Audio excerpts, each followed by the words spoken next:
መቼ ነው በዚህ ሁኔታ የሚቀጥለው? እስከ መቼ ነው ወደ ውስጥ የምትጮህ? እስከ መቼ ነው ከራስህ ጋር እየተጣላ የምትኖረው? አንቀህ ግደላት ቅዱስ።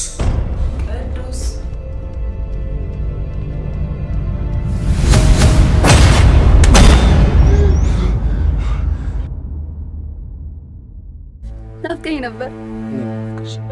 ደስ የሚል ምሽት ነው ማሳለፍ የምፈልገው። እኔም ጥሩ ጊዜ እንድናሳልፍ ነው የምፈልገው። የኔ ውድ አንተ እያለ እንዴት ሌላ ሰው ሁላ እወዳለሁ። በራሴ መንገድ ያገኘሁሽ፣ በራሴ ቀለም መርጬ ይሳል በህይወቴ የተከሰትሽ ብቸኛ ደስታዬ አንቺ ነሽ። አፈቅርሻለሁ። አፈቅርሃለሁ ቅዱስ። ግን ፍቅራችን የተከለከለ ነው። ፍቅረኛ በእኔ የደረሰ በአንተ እንዲደገም ስለማልፈልግ ሲኦል ውስጥ ነው ያለችው። ሂደህ ከጎኗ ልትቆም ይገባል።